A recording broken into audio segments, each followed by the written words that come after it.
Jason Deavalon was raised in Minneapolis, Minnesota for most of his life. His parents divorced when he was 8 years old.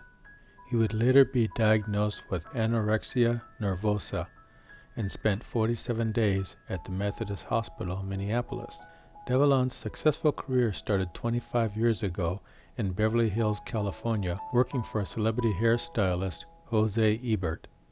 He moved back to Minneapolis, where he invested in several salons and became known as the blow-dry king. Jason became the golden ticket for cosmetology, as well as becoming a dedicated volunteer for the Smile Network.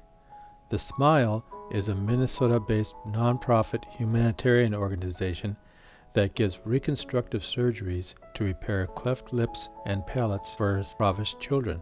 He raised more than $200,000 by hosting events for the network. He single-handedly raised more money for Smile Network through his treks and events than any other individual to date.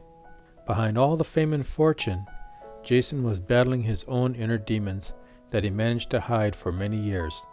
He was dealing with an undiagnosed manic depression. When people are in a manic state, they often seem elated, confident, energetic, and productive. It is common for people who are manic to deny anything is wrong. Unable to cope or understand the mental illness he was born with, and wanting to steer away from the side effects of prescription medication, he turned to marijuana. His self-medicating later transformed into an addiction to exercising, steroids, and methamphetamines. He was later diagnosed with complex B historic personality disorder, mood and anxiety issues, on top of his unipolar depression. After dealing with drugs and mental health problems for 3.5 years, Deavalon turned to his friends and families for support. His family was unable to help him financially and could not stand to deal with him emotionally, and some friends gave him what little help they could. Deavalon hit rock bottom when he ended up homeless.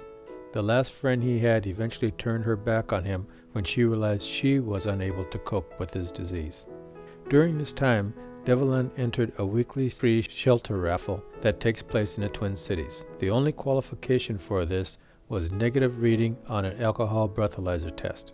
Deavalon's name was called after his second attempt.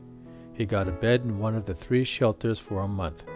He also received an opportunity to get a job.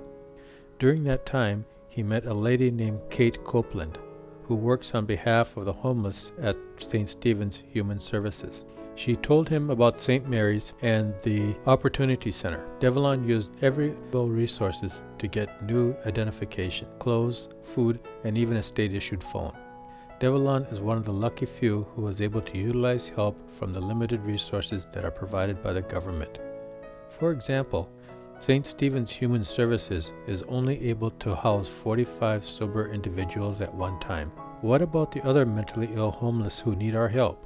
What if, because of their mental illness, they did not know who to ask or how to ask for help? That is why we are here.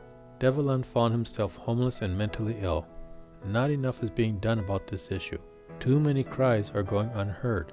The government provides little for housing subsidies and are not meeting the needs of the mentally ill homeless community. Let's work together to make a change so that Deavalon's story is not one of the minorities, but one of the majorities.